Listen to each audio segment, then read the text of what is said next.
Fancy garment and kids mall, Ayesha Nagar police station के सामने, हजार खोली, मालेगांव।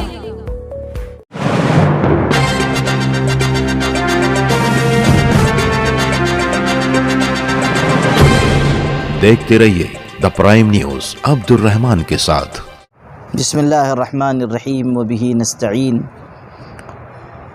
आप सबके इल्म है कि इस वक्त शहर में कुछ मसलकी तनाज़ा हुआ है और उसकी वजह से लोगों में बेचैनी भी है, दो तबक़ात के लोगों में फ़िक्रमंदी भी पाई जा रही है।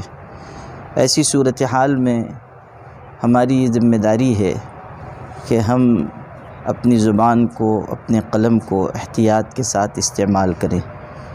कुरान मजीद में इस बात की ताकीद है कि हम अपनी ज़ुबान से किसी को तकलीफ़ न पहुँचाएँ। इस वक्त जो सूरत हाल है उसमें मैं शहर के लोगों से गुजारिश करना चाहता हूँ कि सोशल मीडिया पर ऐसी बातें न लिखी जाएँ जो तहज़ीब और शराफ़त के दायरे से बाहर हों या किसी की दिल आज़ारी और किसी की तकलीफ़ का सबब बने। ज़ाहिर है कि एक मामला हुआ है, उसको हल करने के लिए कोशिशें की जा रही हैं। कल भी मीटिंग की गई थी और उससे पहले भी कुछ मुशावरत हुई है। मुख्तलिफ़ अकाबिर उलमा, तंजीमों और जमातों के दरमियान मशवरा हो रहा है और अभी एसपी साहब भी तशरीफ़ लाए थे, उनसे भी गुफ्तगू हुई है।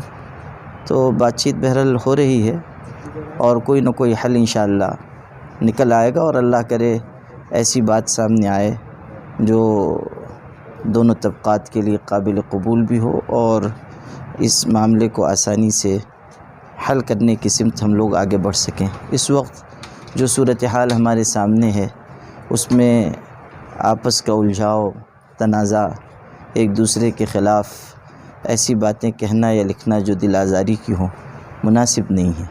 तो इसलिए मैं तमाम हज़रात से, तमाम मुसलमान भाइयों से गुजारिश करता हूँ कि वो तहम्मुल का मुज़ाहरा करें और अपनी ज़ुबान को, अपने क़लम को बेकाबू न होने दें।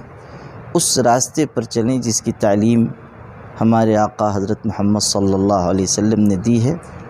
मुसलमान की इज़्ज़त व हुर्मत का पूरा पास व लिहाज रखें, इसी में हमारे लिए दुनिया की भी खैर है और आखिरत की भी।